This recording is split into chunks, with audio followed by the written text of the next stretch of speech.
Bom, pessoal, então, telinha inicial com os assuntos que serão discutidos aqui no vídeo de hoje, os temas do dia.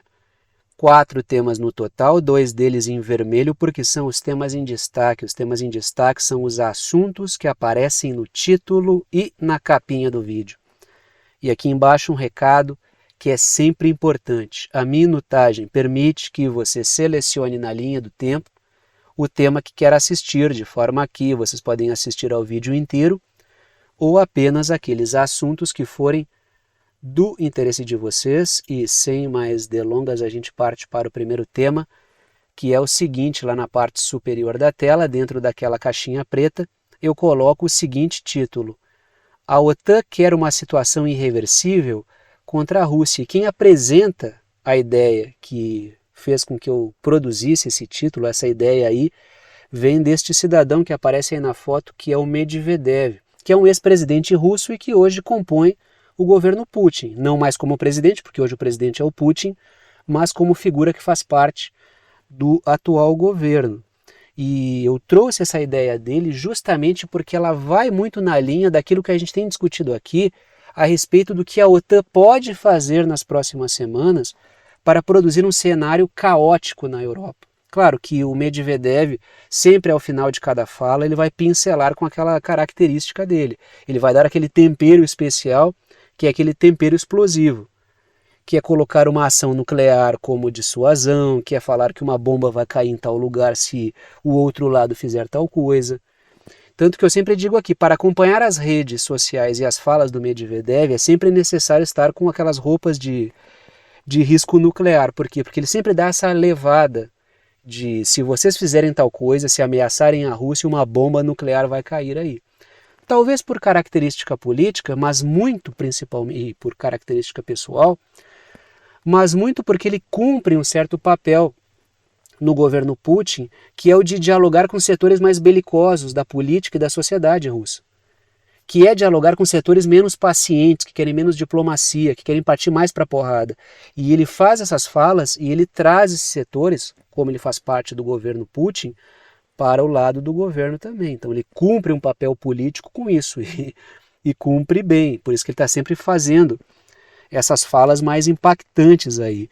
Mas o que eu quero extrair das falas do Medvedev não é esse ponto aí, e sim o panorama que ele traça, porque é muito semelhante ao que a gente está discutindo aqui nos últimos dias, sobre o que pode acontecer nas próximas semanas, que vai fazer com que a guerra na Ucrânia acabe de maneira dramática. Então é por isso que eu trouxe, porque ela vai muito nessa linha, é bem interessante o que ele coloca. E trago aí a seguinte matéria para ilustrarmos esta situação da fala dele, matéria da Reuters, como sempre a mídia corporativa para fazer aquele carinho gostoso nos algoritmos. O Medvedev da Rússia diz que a Europa está tentando escalar o conflito na Ucrânia após a vitória do Trump. Qual é o discurso do Trump que ele fez ao longo da campanha e mesmo antes? Que ele tiraria rapidamente os Estados Unidos dessa situação, a OTAN, e acabaria com essa guerra, isso aconteceria rapidamente. E o que o Medvedev está colocando é, não vai dar para fazer isso, possivelmente, porque pode ser que a Europa, que os membros da OTAN construam uma situação tão complicada que dificultem isso. É isso que ele está colocando. E essa fala dele, embora não seja exatamente o que nós estamos falando aqui, ela vai na linha do que nós estamos discutindo aqui, dia após dia. Que é o quê? Que é o fato de que essa guerra na Ucrânia não parece lógico pensar que ela vai acabar, que a OTAN vai retirar o seu apoio, vai admitir uma derrota para a Rússia, que é o que eu vou trazer numa matéria daqui a pouco aqui, que inclusive a Polônia fala. Se a guerra acabar hoje, é derrota. E as sanções vão cair, a Ucrânia, por força da circunstância, irá ceder os territórios que optaram por fazer parte do Estado russo e tudo acaba desse jeito e fim. Não parece lógico pensar isso. Porque a guerra não é o evento principal. A guerra na Ucrânia é um capítulo de um plano muito maior. Por isso que não parece lógico pensar isso. Por isso que eu tenho colocado, e justamente por isso o Medvedev, que sabe muito melhor do que eu, ele coloca isso também. Não é lógico pensar que essa guerra vai acabar desse jeito. Por isso que ele diz, nas próximas semanas o pessoal já está se movimentando. Por isso que ele diz, a Europa está tentando escalar o conflito na Ucrânia após a vitória do Trump, que é para inviabilizar a possibilidade de uma saída tranquila disso, que é o que o Trump, pelo menos publicamente, está falando. Fazer é uma coisa completamente diferente. Mas a campanha dele se alicerçou nisso, até porque manter a guerra era algo impopular. O Trump também fez essa fala porque era o que a maior parte da população dos Estados Unidos queria ouvir. Manter o apoio à Ucrânia não era algo popular. Por isso que ele também faz essas falas. Agora, se foi só um estratagema de campanha, ou se ele realmente vai fazer, parece que alguns setores não querem pagar para ver. Então, vão tentar criar um cenário muito complicado para que essa saída se dê com muita dificuldade. Ou a guerra acabe e já passe o bastão para uma situação muito complicada que vai continuar esse projeto de tensão da Europa contra a Rússia. Trago aí 2 pontos, começo pelas letras vermelhas. O plano de setores da OTAN seria garantir nas próximas semanas uma situação irreversível, ou seja, tensionar a tal ponto que não será possível acabar com essa guerra ou acabar com essa guerra e a tensão cair com isso. A Ucrânia é uma etapa, a gente sabe muito bem, e já está muito difícil de manter essa guerra, porque a Ucrânia vive uma situação muito delicada. E a OTAN também vive uma situação logística muito complicada, que ela vem se arrastando por muito tempo e agora está numa situação crítica. Só que acabar com essa guerra não pode se dar e terminar tudo tranquilamente, porque senão as sanções podem cair, as cadeias de suprimentos podem ser retomadas e as relações Rússia e Europa podem ser retomadas, e o projeto é justamente romper essas relações. Um dos objetivos principais dessa guerra era esse, além de tentar fragilizar a Rússia, logicamente, mas um dos objetivos centrais era criar uma crise na Europa, submeter a Europa ainda mais aos Estados Unidos e ao Reino Unido, a Europa continental, e ali, a partir disso, conseguir criar uma crise sobre a qual setores financeiros britânicos e estadunidenses capitalizaram. Agora, se tudo isso cai por terra, aí sim existe uma real derrota. Letras azuis. A guerra passaria o bastão para uma situação tensa na Europa. Ou seja, a guerra na Ucrânia acaba como episódio e ela dá ensejo a um novo momento, que é a continuidade da tensão, mas sim com a guerra congelada, seja lá que tipo de desfecho o pessoal venha a dar, o que ainda não se sabe. Mas o fato é, a tensão tem que continuar, não pode parar. Por quê? Porque o plano não é esse. O plano não é esse. Agora, se acaba a guerra, acaba a tensão, aí a derrota é realmente uma derrota quase que total. Letras vermelhas. Ele lembrou o Medvedev que o Keir Starmer, que está aparecendo na foto junto com o Macron, assim como o Macron, também pediram pressa nas ações para o Biden. Ou seja, vamos tomar decisões, vamos enviar armas para a Ucrânia, vamos criar uma certa situação enquanto você ainda está no poder. Vamos criar uma situação complicada nestas semanas aí que ainda existe de governo, porque depois essa janela pode se fechar. E aí não teremos mais essa oportunidade. Então são muitos elementos que aparecem que vão indicando que o pessoal está tramando alguma coisa para essas próximas semanas aí. E que essa guerra não pode acabar desse jeito, que é o que eu tenho dito aqui. Antes dessa cortina fechar, pode ter um grande finale aí. Letras azuis. A Polônia criticou uma possível saída rápida da guerra, o que seria ali o que o Trump falou. A crítica é, se a guerra acabar desse jeito, é vitória para a Rússia. A Rússia sai poderosa, a OTAN sai diminuída. E isso cria um ambiente muito adverso, por quê? Porque a Rússia sai enorme desse episódio, a OTAN, por sair derrotada, e isso é uma evidência, tanto é que a Polônia coloca isso dessa forma, literalmente, é uma derrota para a OTAN.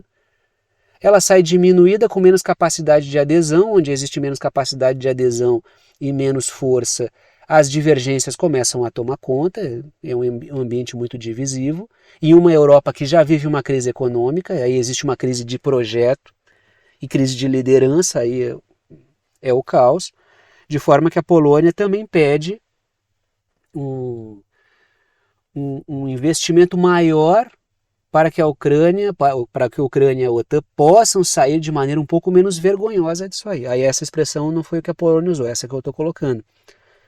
Que é criar uma saída, uma fuga, uma rota, um plano de fuga menos que degrade menos a imagem da OTAN e que deixe a Ucrânia pelo menos minimamente parecendo que tem alguma possibilidade de negociação. Porque a saída rápida realmente seria a derrota para a OTAN, né? A OTAN perdendo para a Rússia. Letras vermelhas, ela disse, a Polônia, que isso representaria uma derrota da OTAN e que o mundo ficaria dividido entre polos de força e a OTAN seria apenas mais um polo, não teria mais essa hegemonia, até porque ela já não tem mais essa hegemonia. O próprio fato da guerra estar acontecendo, o próprio fato da Rússia ter imposto aí um ritmo à guerra que a OTAN não acompanhou, o fato do Irã estar colocando na mesa seus interesses, da Coreia do Norte estar dizendo que tenham armas nucleares, não pensem que vocês vão fazer o que quiserem, a China estar despontando como uma potência, tudo isso que está acontecendo já revela que já não há uma hegemonia, já não há mais uma unipolaridade, um controle da OTAN. O que existe hoje é o quê? O que existe hoje é uma transição de um cenário unipolar que se constituiu depois da Guerra Fria, que era o cenário bipolar, para um cenário multipolar. É isso que está se apresentando. E se há algo que é irreversível, hoje é isso. Isso é uma realidade que tende a crescer. E não me parece que a OTAN, que os Estados Unidos, que os interesses financeiros britânicos vão aceitar essa multipolaridade sem criar um verdadeiro caos, que já estão criando. Então é um mundo dividido entre polos de força. E a preocupação da Polônia é qual? Outra vez na história, a Polônia seria uma linha de frente numa superfície de atrito. Ela estaria ali no meio de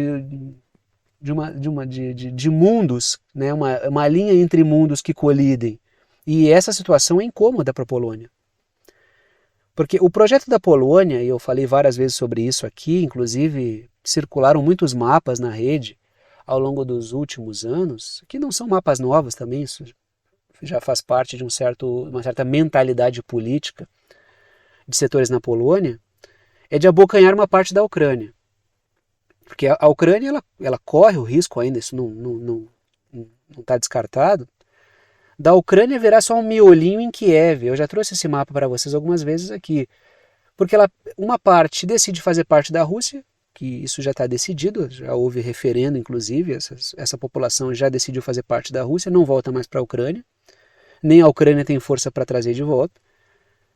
E a parte oeste da Ucrânia, pode ser abocanhada pela Polônia usando um artifício qualquer.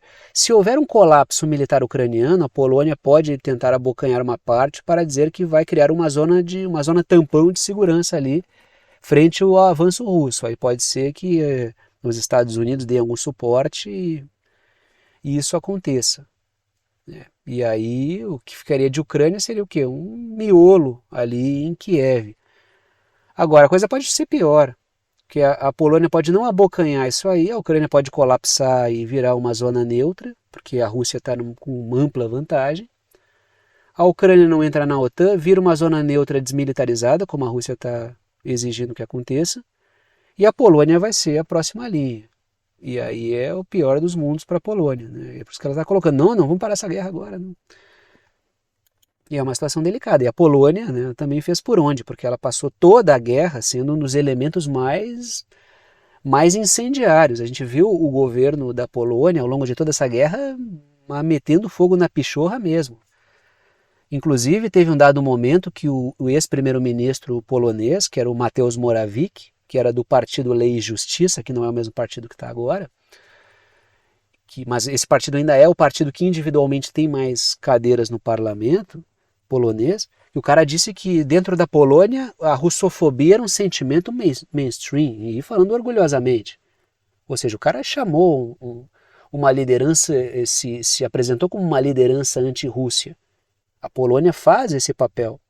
Agora, a situação está complicada, então a Polônia chegou a hora de ela falar um pouco mais fino, né? Continuamos a falar de Polônia aí. Ó. A Polônia saúda a abertura de base de mísseis dos Estados Unidos como sinal da sua segurança. Tá aí a Polônia pintada de amarelo e trago ali letras vermelhas. A base fica a 150 quilômetros da fronteira com Kaliningrado. Kaliningrado é aquela região que eu circulei em vermelho ali, que está pintada de laranja, que faz fronteira com a Polônia. Aquilo ali é território russo. Kaliningrado é território russo. Então essa base fica a 150 quilômetros de Kaliningrado. E eu não vou retomar esse assunto hoje porque não é meu interesse, mas já falei várias vezes sobre todo o impasse que está envolvido, que engloba aí, de um lado Kaliningrado, que pode ser atacado, e do outro os países bálticos, que são ali altamente vulneráveis por uma incursão por terra, caso exista uma guerra. Eu falo de Lituânia, Letônia e Estônia, lembrando que a Bielorrússia ali, Belarus, é aliada da Rússia, e Kaliningrado ali é território russo. Então percebam que Lituânia, Letônia e Estônia ficam expostos ali. Então tem um impasse que está colocado aí. Então tem uma base dos Estados Unidos, na verdade, na Polônia, que está próximo desse território aí. Letras azuis. Existe outra base dos Estados Unidos com um complexo de defesa antimísseis, tais como essa aí, na Polônia, mas ao sul, fica na Romênia. Então é uma linha de frente. Se a Ucrânia ela desaba, o que acontece? Ela vira uma zona neutra, porque é o que a Rússia está colocando. Aí a próxima linha seria o quê? Entre a Romênia e a Ucrânia, a Moldávia, que o pessoal já está preparando ali, já está no aquecimento como próxima bucha de canhão. Já falei várias vezes sobre isso. Tanto é que eu já falei várias vezes que a Moldávia ali, Moldova no mapa ali, que está entre a Ucrânia e a Romênia, é o capacete da Romênia. E qual é a vantagem? Não é membro da OTAN, dá para criar guerra ali e jogar ela igual fizeram com a Ucrânia. Se tiver guerra, a OTAN não é obrigada a entrar porque não é um membro da OTAN. Só que tirando a Moldávia, que também não vai dar muita diferença ali para a Rússia, a próxima linha é o que? A Romênia, que é membro da OTAN, e Polônia, que é membro da OTAN. E claro, os países bálticos lá em cima. Né? Aí é uma situação delicada que a OTAN vive. Lembrando que entre a Polônia e a Romênia, tem o que? Eslováquia e Hungria, que são aqueles governos que são super arredios ao projeto da OTAN, muito embora sejam governos, né? Sejam países membros da OTAN. Na Eslováquia tem o Robert Fico, que é um cara que não quer saber desse projeto de crise da OTAN, que não quer saber de hostilizar a Rússia. E na Hungria tem o Viktor Orbán, que também não quer saber. É o que eu falei, o cenário ali, ele torna-se complicado. Aí depois ali tem a República Tcheca, né, que no mapa vocês vão olhando em direção ao oeste, ali eu saio da Ucrânia, Eslováquia e República Tcheca, onde já tem um possível governo futuro, já tem um apelo eleitoral para um cara que também não é muito afeito a esse projeto de crise da OTAN, que pode sentar e negociar com a Rússia. A Áustria não é membro da OTAN. Aí o panorama ficando muito complicado. Aí desce ali da Hungria, a Sérvia também não é membro da OTAN. Que é o que eu falei, se a OTAN queria levar a barbárie em direção à Rússia, queria empurrar aquela tensão toda para o leste, a coisa está revertendo e voltando para o oeste. Por isso o desespero da Polônia, a guerra vai acabar desse jeito? Tá, olha o jeito que está esse cenário aqui no entorno. A gente ficou falando aqui todo o tempo de vamos vencer a Rússia e agora eu estou aqui numa pior, né? E aí continuamos a falar desse cenário europeu, porque a Alemanha financia a colaboração entre a Rheinmetall, que é uma empresa da indústria bélica alemã, entre aspas, né? Aquela coisa de ações estão nas mãos de muitos setores poderosos anglo-yankees, e uma empresa finlandesa, para fornecer imagens de satélite à Ucrânia, ainda nesse panorama de manter a Ucrânia municiada. Letras vermelhas, os satélites aumentarão a capacidade para reconhecer alvos, ainda numa perspectiva de dar mais poder à Ucrânia, municiar mais a Ucrânia. Porque tem um projeto, na verdade, setores da OTAN esperam, alguns setores parecem muito otimistas com isso, e eu acho que é complicado, que é os Estados Unidos saem dessa guerra, porque isso me pareceu uma intenção há bastante tempo, né? Mas não tinha como. Só que a vitória do Trump parece o momento. Os Estados Unidos não querem mais gastar dinheiro com isso aí, abandonam e deixam o custo para a Europa. Só que isso é muito divisivo. Eu não acho que isso tenha apelo político na Europa. É muito difícil vender essa ideia, assumir todo esse custo da guerra. Como o Trump, que é, ó, a Europa faz muito pouco, aí vai ter que pagar mais, que é exatamente, coloca dessa forma mesmo. E aí a Europa abraça a manutenção da Ucrânia como uma arma. Isso é muito complicado. Até porque a Ucrânia está numa situação terrível, com os Estados Unidos e tudo apoiando. Imaginem sem. Letras azuis. Lembrando que a Rheinmetall, que é essa empresa, entre aspas, né, alemã, mas tem aí suas ações dominadas por muitos setores, está abrindo unidades para dar suporte logístico na Ucrânia. E a Rússia já falou. Isso aí vai ser alvo para nós. O próprio Medvedev falou disso aí também, né? Que essas empresas aí vão virar fumaça. Porque essas unidades aí produtivas da Rheinmetall, por quê? Porque está servindo para armar a Ucrânia, vai voar pelos ares, entendeu? Vai ir pelos ares aí. E estamos falando de provocações europeias, falamos de Rússia, agora vamos falar um pouquinho de China também. Porta-aviões nuclear francês, porque a França tem porta-aviões aí nuclear, segue para o Japão em mensagem à China e aliados. Aí é geração de tensão. Quando a gente fala da França, não só da França, mas né, a França fica, é muito evidente que a França faz isso aí descaradamente, né? É a França chegando no Indo-Pacífico com mais presença para fazer sua propaganda da indústria bélica. Foi a primeira coisa que eu pensei quando eu li essa matéria. Por quê? Tem um vácuo de liderança dos Estados Unidos em tal lugar, lá vai a França dizer, não, a gente está aqui, vamos assumir a guerra junto, para quê? Para vender armas, é óbvio. O que a França está indo fazer lá com porta-aviões nuclear? Está indo lá cravar a bandeira e fazer propaganda, né? Botar o stand e vender arma. Fechar contrato de defesa. Letras vermelhas. A França também busca mercados para sua indústria bélica no Indo-Pacífico, assim como os Estados Unidos. Porque criar tensão tem o objetivo de poder, lógico que tem, mas a gente não desacopla econômico e geopolítico, está tudo misturado. Então a França também faz esse movimento por isso. É uma provocação, mas com fins comerciais. Porque tempos atrás, quando foi sugerido que se abrisse o escritório da OTAN no Japão, a França gritou, não abre não. Por quê? Porque o Macron estava recém voltando de uma reunião, de reuniões na China, onde houve uma comitiva de empresários que fecharam negócios lá. O Macron, não é hora de falar disso aí, não vamos falar de Taiwan também, nada disso aí. Por quê? Porque né, o empresariado que estava com a boca na orelha não queria ouvir saber de hostilizar a China. Agora, o que a França faz? Faz um movimento do mesmo tipo. Que é o quê? É uma provocação aqui, mas não vá... Quase que dizendo para a China, não vá você pensar que eu quero guerra com você. Estou aqui, são negócios, nada pessoal. Letras azuis. Matérias falam na China avançando em um porta-aviões nuclear. Eu discuti isso aqui recentemente com vocês. Numa matéria, inclusive, da mídia corporativa, né? Ocidental, falando sobre a China estar desenvolvendo um porta-aviões nuclear. Daí a França pinta com esse porta-aviões nuclear aí na região. Mas claro, isso são objetivos objetivos econômicos, né? Tem o caráter, é porque não tem como desvincular, né? Tem um caráter bélico também, tem um caráter político, mas as coisas todas estão juntas, né? Não se separa, porque senão a gente não entende o processo. Letras vermelhas. Japão e Filipinas, que são buchas de canhão em construção aí para que os Estados Unidos está preparando para jogar contra a China, está todo mundo devidamente pintado no mapa aí, estão se armando para fazer frente à China. E os Estados Unidos estão preparando esse pessoal. O que a França faz? Ela quer participar disso também. Quem é que está se armando aí? Quem é que é bucha de canhão aí? Ó, tem uma arma para bucha de canhão aqui. Assim como bastou a Moldávia despontar como uma bucha de canhão de segunda linha lá entre a Romênia e a Ucrânia, a França já sentou lá e já fechou acordo de defesa.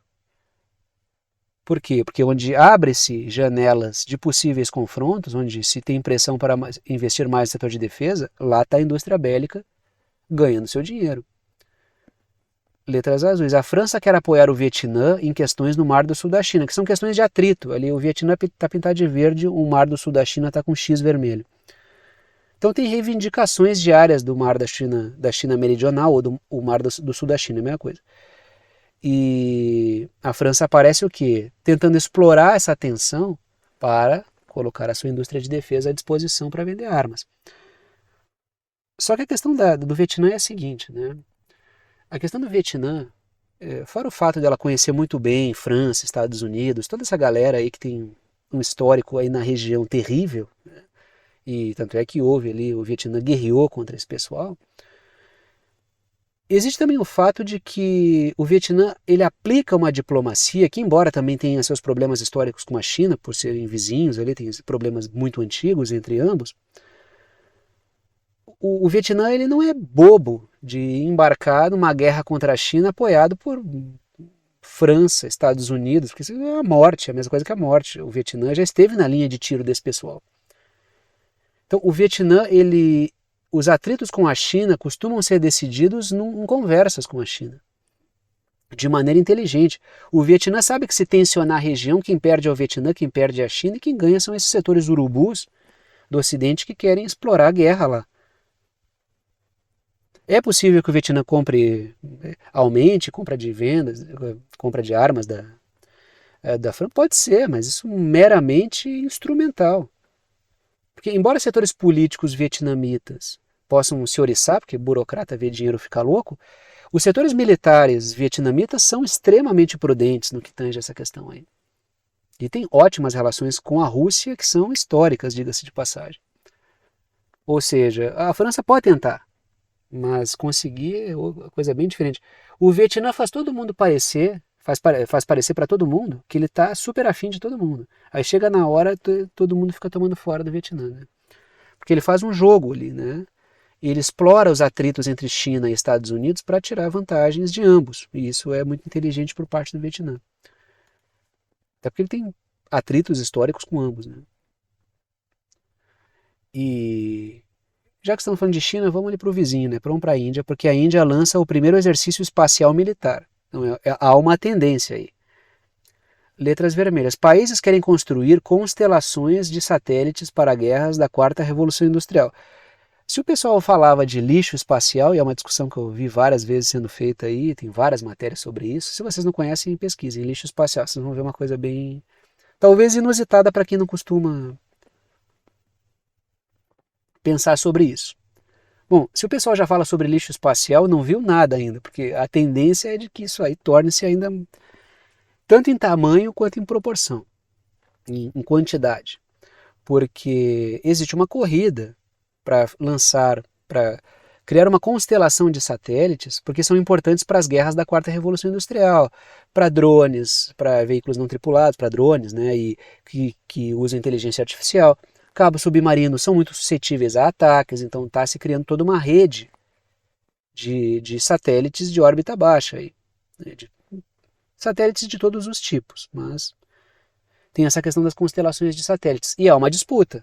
E é evidente que se há uma disputa, pode haver uma guerra. E aí haver uma guerra espacial. Porque os Estados Unidos, letras azuis, os Estados Unidos têm feito exercícios de ataques a satélites estrangeiros. Aí, claro, a mídia trouxe. Os Estados Unidos estão promovendo os exercícios Star Wars. Dando aquele tom hollywoodiano. Daí aparece uma cena do Chewbacca lá, do Guerra nas Estrelas, do Luke Skywalker. Traz aquelas imagens, mas dando um tom leve para uma coisa que é grave. Fosse assim, a China anunciando assim, olha, a gente vai fazer um exercício de guerra espacial, eu vou derrubar uns satélites lá para ver como é que fica. Mas certamente a chamada da mídia não seria essa. Não teria esse tom cinematográfico e leve. Claro que não teria. Teria um tom bem diferente. Mas o fato é, isso está colocado. O que a Índia está fazendo? Ela não quer sair atrás, então está fazendo exercício também, porque sabe que vai ser uma realidade, já é uma realidade. Né? Já tem problemas entre satélites, quantidade de satélites. A China já criticou várias vezes o Starlink, né?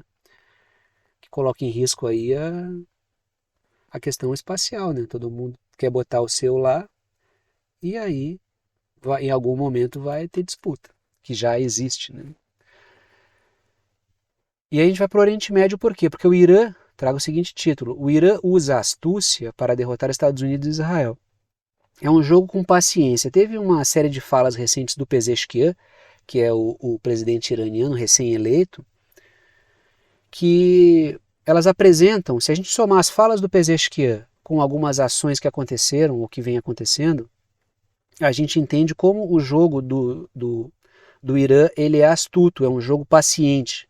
O Irã tá jogando ali o xadrez, né? Tá jogando ali o seu xadrez e trago a seguinte matéria da Reuters. Hoje tem bastante Reuters, é que é os algoritmos gostarem aí, né? O presidente do Irã, que é o Pezeshkian, ele diz que Teherã tem que lidar com Washington. E a própria escolha do Pezeshkian, porque é lógico que o governo iraniano, que os grupos de força que dão suporte ao governo iraniano historicamente jamais deixariam uma figura que coloque em risco todo o Estado iraniano chegar ao poder com facilidade. Se o Pezeshkian foi escolhido com as características que ele tem, não foi à toa. Não foi à toa que escolheram o Pezeshkian para assumir esse cargo. Uma figura com um discurso moderado, com uma imagem moderada. É porque ele cumpre um certo papel importante para quem permitiu que ele chegasse lá. O Estado iraniano, os grupos de poder no Irã não vão dar sopa pro azar. Porque sabem, são adversários dos Estados Unidos, do Reino Unido, da OTAN. Não vão ficar dando sopa pro azar. Se o Pezeshkian subiu ao poder e ele tem essas características, é porque ele precisava ter. Houve um consenso nos setores de força do Irã de que alguém como o Pezeshkian era necessário, dado o momento que o mundo vive. Letras vermelhas. Ele diz, o Pezeshkian, que amigos devem ser tratados com generosidade, aliados, né? Esse termo amigos não é muito adequado, mas os aliados devem ser tratados com generosidade e os inimigos, os adversários, com paciência. O que ele está colocando aí? Que é um jogo sutil, que é um jogo de conquista, que é o que eu coloco várias vezes sobre o jogo da China, que é aquela postura de adulto na sala. Os Estados Unidos vão lá e ficam provocando em Taiwan. Mandam a Nancy Pelosi lá, esperando que a China derrube o avião. Para quê? Para começar toda uma situação de sanções, etc. O que a China faz? Ela trabalha com paciência, não cai nesses truquinhos de quero ver se tu consegue derrubar esse avião. Fica provocando para ver se a China dá uma resposta reativa, o que é péssimo, porque o reativo ele é facilmente controlado, todo mundo sabe como é que ele vai agir. Agora a resposta criativa é, eu escolho o tempo da minha resposta e como a minha resposta vai acontecer. Não é a lógica de valentão da quinta série, né, que eu tenho que mostrar que eu sou forte na frente dos outros. Não, eu vou fazer o jogo tranquilo. É assim que... E a gente estava falando aqui do Irã e da China, que são civilizações aqui, né? A civilização persa e a civilização chinesa são milenares. Então é um jogo de paciência. E o que o Pezeshkian está fazendo, o que ele está apresentando, são detalhes desse jogo de paciência, que envolve não vencer apenas na guerra, mas vencer politicamente, apresentar um caminho estável. É assim que se ganha. É assim que a China está apresentando, que ela está vencendo. Não é só vencendo, não, vamos mudar o mundo, vamos derrotar os Estados Unidos. Não, é apresentando uma saída estável. Todo mundo quer estabilidade, quer crescimento, quer prosperidade. O que a China está apresentando é isso. Esse é o jogo que a China está fazendo. E que me parece o Irã também está. Um jogo de paciência. Tanto é que Israel ataca e o Irã segura, segura, segura, vai matando na ansiedade e depois... Letras... Eu aprendo com esses caras, né? Eu acho que eles devem fazer isso. Quem sou eu? Quem sou eu para dizer o que a inteligência iraniana deve fazer? Os caras têm anos, anos e anos e anos, uma civilização milenar. Quem sou eu para ensinar esses caras? A China, eu observo e tento tirar algo dali. Né? Letras azuis. Não estou falando do Pezeshkian em si. A política nunca deve ser vista como um cara fazendo coisas. É um engano de muita gente que observa a política. Tu acha que esse ou aquele é melhor? É uma conjuntura. A política é conjuntura, são grupos políticos, são movimentos, são momentos. O político, a pessoa, ele é uma resultante de forças, de um jogo de forças. Então, o Pezeshkian, ele é uma pecinha ali, que, ao meu ver, foi escolhida por certos motivos. Letras azuis. O extremismo está levando os Estados Unidos a se isolarem. Sanciona todo mundo. Aí tu cria espaço para o que eu apresento como lema aqui. Sancionados do mundo todo, univos. E é isso que norteia os BRICS, por exemplo. que é o quê? Que é aproveitar a força que o adversário usa, é usar a força do adversário contra ele. Ele está criando a própria força destrutiva. Quem é que está sancionando todo mundo? Quem é que está empurrando todo mundo para a fila dos BRICS? O que os BRICS precisam fazer? Se apresentar como uma plataforma alternativa e estável ao dólar como arma. O que o Pezeshkian fala é justamente isso, que é paciência, jogar com maturidade. Até porque é um adversário poderoso, ninguém vai dizer que os Estados Unidos, a OTAN no geral, não tem força. Ora, se fossem fracos já teriam caído perante adversários poderosos. O Irã tem um adversário forte, a China poderosíssima, a Rússia nem se fala, uma potência nuclear. O outro lá tem força, então é preciso, né, aquela coisa do caminho mais longo é o mais sólido, né? Letras vermelhas, a escolha de um presidente moderado revela algumas coisas para o Irã. Primeiro, busca parceiros fora, e a gente vê sucessos acontecendo, a gente vê o Irã conversando com a Arábia Saudita. Vários de vocês colocam, não, mas a Arábia Saudita não é confiável. Não, é que o Irã está fazendo é o quê? Ele está tentando desarmar uma situação que Israel cria. Se o Irã entra de sola, e ali na região, ele empurra todo mundo para Israel. E o que o Irã está fazendo é tentando desarmar esse contexto que permite que logo o Irã sozinho não vai derrotar todo mundo. Ele está fazendo um jogo político com o Arábia Saudita, que é um adversário tem problemas históricos com o Irã. Só que é preciso levar, é preciso conviver. Então as relações melhoraram muito, muito com a participação da China, por exemplo, intermediando diálogos entre Irã e Arábia Saudita. Com o poder econômico que ela tem, ela faz ali algumas ofertas e os sauditas aceitam na hora, né? E outra coisa, acalmar o clima dentro. A figura moderada, e às vezes algumas pessoas me xingam, tem um pessoal que é muito pró-OTAN, pró-Estados Unidos, que se educa vendo TV, né? A mídia corporativa aí, o noticiário e filme de Hollywood. E aí quando eu falo que o Putin é uma figura moderada, eles falam, aqui o Putin tá louco, o cara é um ditador, o cara é um autocrata. Que o cara se educa vendo TV. O Putin é uma figura que ela é síntese dos variados interesses russos. Se a situação desestabiliza e o Putin cai e sobe ao poder algumas figuras mais faca na bota, lá, aí vocês vão ver o que era uma figura não moderada. Dentro da realidade russa, o Putin é uma figura moderadíssima. Ele é uma síntese dos variados setores russos. Por isso que existe uma coesão no Estado russo. Ele é uma figura moderada. Então, o papel do moderado é gerar essa coesão de setores variados. E, ao meu ver, se o Irã escolheu o Pezeshkian, que é uma figura moderada, é porque busca uma unidade interna maior. Porque a figura não moderada ela é muito divisiva. A figura polarizadora ela divide, ela é divisiva. Ela governa para uns e não para todos. Isso gera problemas, gera muitos problemas. Então é aí que está o ponto que talvez o Irã queira evitar. Estou fazendo uma análise a partir da forma que o Pezeshkian tem se comportado. E se for uma figura traidora, bom, os grupos de poder no Irã têm capacidade de identificar, tanto é que vários botaram candidatura, mas nem todo mundo conseguiu concorrer. Então, né, tem uma peneira ali. E se o Pezeshkian sair da trilha, ele também não vai durar muito. Então até o momento, o Pezeshkian ele não fez nenhum movimento que nos habilite a dizer que ele está traindo causa. Até agora. Né? Letras azuis. O Israel tenta usar a tensão regional para jogar países contra o Irã, e tem o caso da Arábia Saudita. O que Israel quer? Fechar os acordos de Abraham com a Arábia Saudita. Qual é a maior bobagem que o Irã poderia fazer? Agredir a Arábia Saudita e empurrar ela para o Irã, para Israel. O que o Irã faz? Ele trabalha em cima do convencimento, da relação. Está fazendo exercício militar com a Arábia Saudita. Então, nem tudo eu vou meter o pé na porta e vou invadir. Isso aí não... Tem momentos que tem que fazer. A Rússia fez lá, né? Viu que a coisa estava crescendo, até um dado momento que ela, se eu não fizer nada agora, os caras vão estar aqui no Kremlin daqui a pouco incomodando. Então, foi lá e tomaram medidas, né? E aí continuamos na região, por quê? Porque aí é uma outra face do jogo do Irã. Ele joga com paciência, como o Irã, e ele apoia rivais militarmente. Então isso também faz parte do jogo do Irã.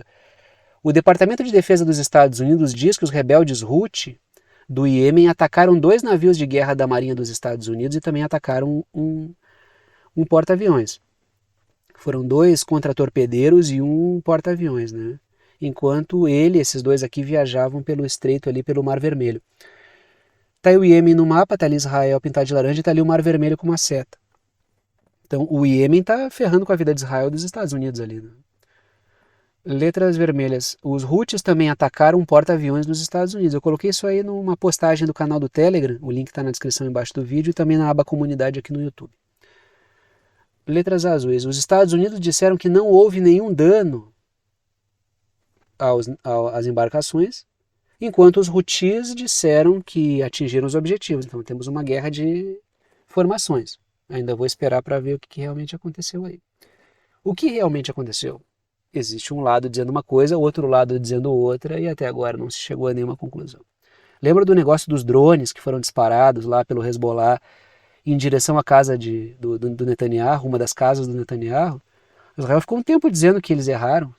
Quem se balizou por aquilo ali disse, mas como é que eles me mandam os drones, passam vergonha, não atingiram um lugar? Eu falei, calma, espera sair mais coisa. Os caras atingiram a casa do cara, só que o cara não estava lá. Então tem que esperar, porque tem guerra de informações, não pode sair, né, esse ímpeto assim, de já querer saber exatamente o que aconteceu. Eu sei que a gente tem curiosidade, eu também tenho. Agora, não pode sair fechando um parecer sobre a realidade rápido assim, porque a gente não tem todas as informações. Né? Mais uma matéria aí sobre Israel, porque mais de 90 foguetes disparados na área e o Irã dá suporte aos Houthis, tá, do Iêmen. Mais de 90 foguetes disparados na área de Haifa em 2 barragens de foguetes aí, casas e carros danificados em vários impactos. Isso foi ataque do Hezbollah, que é libanês, está ali o Líbano no mapa também, junto com Israel. E o Irã também dá suporte ao Hezbollah. Então o Irã tem a sua estratégia, está jogando seu xadrez aí. Letras vermelhas. Os foguetes foram lançados de áreas do Líbano, onde Israel está promovendo ações terrestres, demonstrando que o Hezbollah está ali, né? Vocês dizem que derrotaram a gente, estou aqui e estou lançando foguete ainda. E letras azuis, o Irã tem dado suporte a grupos adversários de Israel na região, faz parte da estratégia. Então é uma estratégia gradual de desgaste constante de Israel, está desgastando Israel. E aí, como eu não perco o hábito, vou trazer atrocidades de Israel aí também, né? Matéria da BBC, o cirurgião de Gaza, que é o Nizam Mahmoud, aí, ele descreve drones atacando crianças na faixa de Gaza. Ou seja, guerras da 4ª Revolução Industrial, contexto de guerras de filme futurista, atacando crianças. Né? Letras vermelhas, ele disse a parlamentares britânicos, esse médico aí, cirurgião, que nunca viu nada igual e que ele já atuou em outros conflitos, mas nunca viu nada desse tipo. Ele disse que eram ataques propositais a crianças que chegavam aos montes lá feridas com ataques de drones. Ou seja, guerras ultratecnológicas contra civis. Isso é o pior dos mundos possíveis, né? Letras azuis, lembrando que Israel também utiliza a inteligência artificial para selecionar alvos em Gaza, inclusive que calculam as perdas civis aceitáveis. E eu não vejo um maldito programa de TV que gosta de discutir a ética tecnológica, o risco das redes sociais, o risco, não que não os tenha, entendeu? E porque tem, as redes sociais têm todo um papel aí de guerra cognitiva, inclusive fazendo um mingau de cérebro. Agora sim, falar sobre risco da IA e não falar sobre o uso que Israel faz, pelo amor de Deus, né? Eu nunca vi um programa de TV falando sobre isso. Nunca vi um. E olha que o pessoal gosta de discutir os riscos da inteligência artificial. Então é uma pauta, vou pautar isso aqui. E aí, já que falamos de cenário futurista, e estamos na região, o CEO do projeto Neom da Arábia Saudita, que é aquelas cidades futuristas e sustentáveis, que ganham reputação assustadora, sai abruptamente, né, e ele tinha lá, trabalhadores eram como escravos, ou seja, tem trabalho escravo construindo cidades super futuristas e sustentáveis.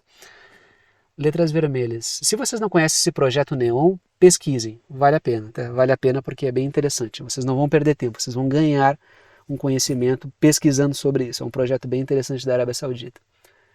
Ainda mais somado a isso aqui que eu estou trazendo para discussão. Trata-se de um projeto de cidade futurista e sustentável. E para mim, assim, ó, isso aí é a cara da agenda da governança social e ambiental. É a cara. É um projeto desigual e exploratório com uma roupagem ética ambiental e inclusiva. Isso aí é a cara da... Porque tu liga a TV, as propagandas, todas as empresas hoje são sustentáveis, são inclusivas, defendem a diversidade, mas na prática o mundo caminha para um buraco terrível, né? Se depender desses setores empresariais aí.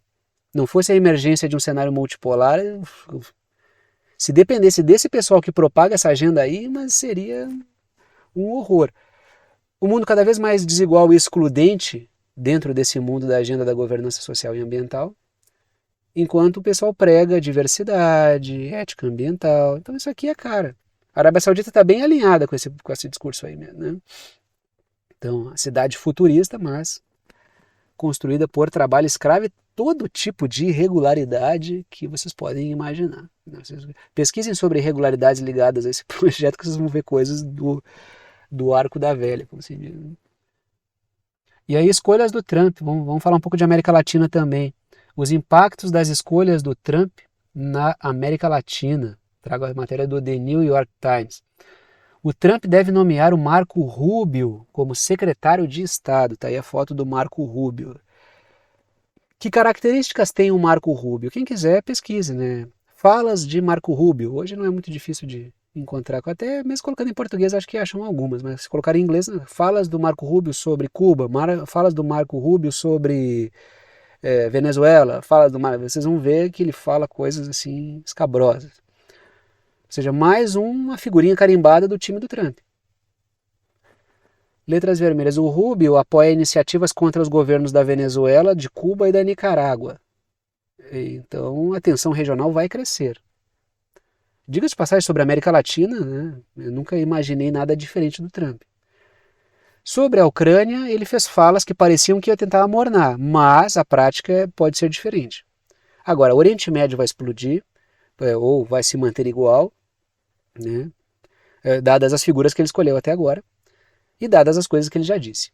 A América Latina não me parece que vai ser melhor, me parece que vai piorar bastante, e ele vai aumentar a hostilidade contra a China certamente. Então, assim, ele está colocando peças que nos habilitam, a menos que elas saiam daquilo que elas devem fazer, as características dessas peças indicam um panorama muito tenso. Se não vai ficar pior, vai ficar igual ao que já está, o que já é muito ruim. É um panorama bem ruim. É construído pelos democratas, mas né, que se continuam muitas coisas que o Trump fez e muitas coisas que os democratas fizeram vão continuar, porque ali há projetos que são bipartidários. Letras azuis. Ele pode estimular golpes e bagunças ligadas ao crime organizado.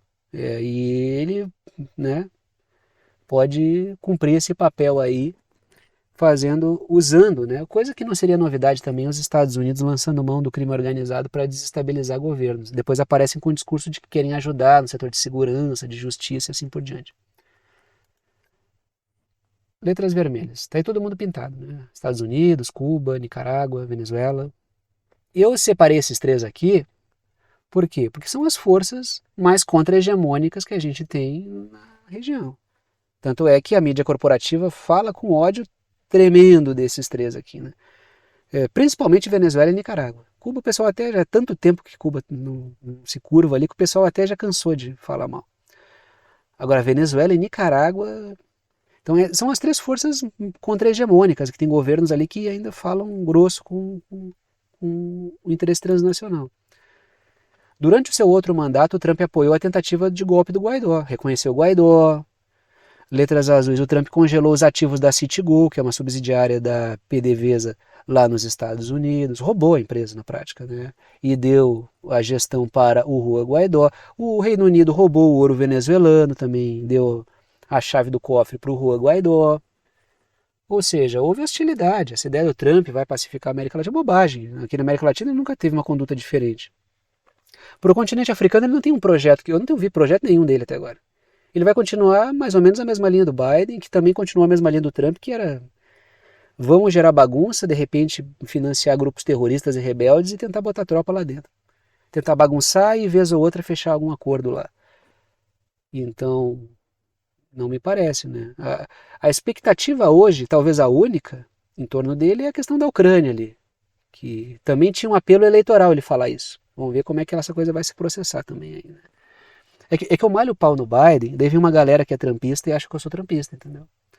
Mas eu malho o pau no Biden por quê? Porque o Biden é o presidente dos Estados Unidos.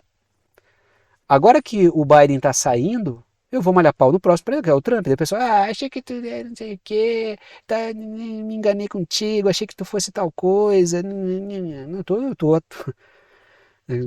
vocês podem voltar todos, vocês não vão encontrar eu defendendo o Trump em nenhum momento aqui. O Biden era criticado porque ele era o cara com a caneta na mão.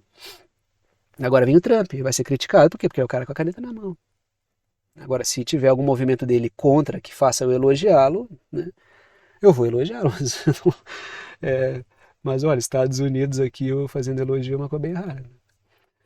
E agora terminamos no continente africano, porque o Ocidente usa a Ucrânia para bagunçar a África. Quem diz isso aí é o governo do Mali, continua falando. Eu estou trazendo essa discussão sempre, sempre, porque o Mali está denunciando e a ONU não está nem aí. Então, está ali na matéria, o Ocidente usa a Ucrânia para atingir os objetivos na África, disse o governo do Mali, de novo. Isso não vira matéria, né? Letras vermelhas. Mali, Níger e Burkina Faso acusam a Ucrânia de apoiar grupos rebeldes e terroristas na região.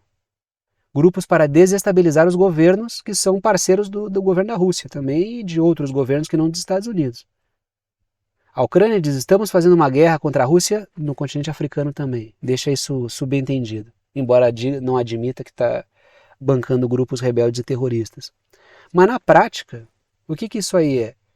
É bagunçar países que não estão submetidos completamente aos interesses da OTAN, Estados Unidos, Reino Unido, França.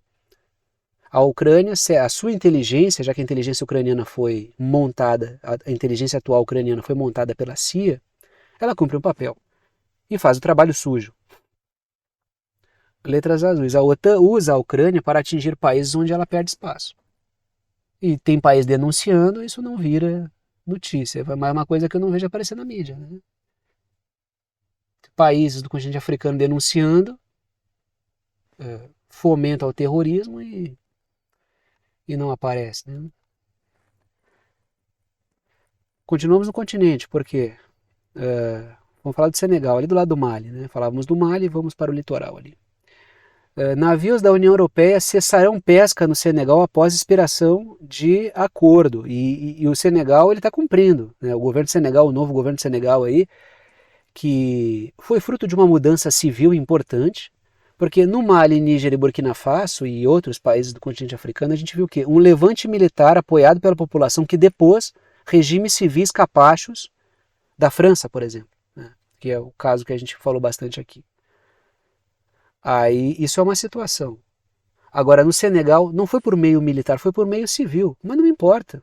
Se é um levante em busca da soberania popular de caráter militar ou civil, tanto faz, o pessoal está buscando uma mudança pelos meios possíveis. Então, prenderam a oposição durante as eleições no Senegal, aí a população fez protesto, fez pressão, botou fogo na pichorra lá, e os caras acabaram soltando. E os caras chegaram ao poder. E estão com uma proposta até agora interessante. Letras vermelhas. O Senegal tem atuado para rever contratos desvantajosos, isso remete ao passado colonialista, esses contratos desvantajosos, com outros países. E foi uma mudança pelo meio civil, né? Se é pelo meio civil ou pelo meio militar, é mudança. Mudança real. Pelo menos pelo que se vê até agora. Que é o quê? Governos capachos de interesses transnacionais britânicos, estadunidenses, franceses, esses governos caem, isso é positivo. Não importa se foi um militar que derrubou um civil. Foi mudança. Tanto é que, letras azuis, o governo do Senegal tem estreitado diálogo com Mali, Níger e Burkina Faso. Foram movimentos de transformação diferentes, mas o diálogo está acontecendo por quê? Porque há um sentimento anticolonialista cada vez mais potente no continente africano. Em vários países, não em todos, mas em muitos países. E isso é importante, é uma onda importante. E que cresça, que cresça. Rever contratos. Como é que um povo vai prosperar se as suas riquezas elas vão embora e o pessoal não ganha quase nada com isso? A busca de melhores acordos é que é a grande questão. E o Senegal, nesse sentido aí, está atuando corretamente. Agora é o caso da pesca, mas tem N outras situações. E aí chegamos ao momento final do vídeo, o momento de passar o chapéu, pedir apoio financeiro para aqueles que gostam, querem e podem apoiar o canal. Para aqueles que veem que o canal é importante para a formação da sua compreensão sobre temas internacionais e geopolíticos. Sempre comento com vocês que apenas os anúncios e propagandas que aparecem ao longo do vídeo não garantem a existência do canal. Se eu fosse depender apenas da receita das propagandas, ficaria difícil manter esse trabalho com o nível de dedicação que ele exige, de forma que o que mantém efetivamente este trabalho com este nível de dedicação é o apoio financeiro dado por alguns de vocês, a quem eu sou extremamente grato pela confiança no trabalho. Estão aí as 3 formas de apoio, todas as 3 são bem-vindas, não estão em ordem de importância. Coloco 3 para que vocês optem por uma delas, aquela que for mais prática para vocês. Seja lá que maneira seja a maneira que vocês escolherem para apoiar o canal, vocês apoiam com o valor que vocês quiserem, é uma ajuda solidária. Ajuda quem pode, ajuda quem quer e ajuda com quanto quiser. E o conteúdo fica aberto para todo mundo. Primeira forma de apoio é por boleto bancário ou cartão de crédito pela plataforma Apoia-se. Está aí o endereço, o link, o site do Apoia-se, que é uma plataforma de apoio virtual. Segunda forma de apoio é pelo Pix. Está aí a chave Pix, que é uma chave de e-mail. Tem gente que usa o número do celular como chave Pix, tem gente que usa o número do CNPJ como chave Pix, tem gente que usa o número do CPF como chave Pix. Eu uso um e-mail. Se vocês escreverem, digitarem lá na chave Pix, pixverdade concreta@gmail.com, vai aparecer o meu nome, que é Thiago, e vocês podem fazer a doação com o valor que vocês quiserem. Terceira forma de apoio é pelo botão Seja Membro. O botão fica embaixo do vídeo, ajuda direto pelo YouTube, tem várias faixas de valor, e vocês escolhem ali a que estiver dentro daquele valor que vocês quiserem apoiar. E repito, as 3 formas são bem-vindas, repito também, agradeço aos que apoiam pela confiança no trabalho. Vou parando por aqui e tchau para vocês.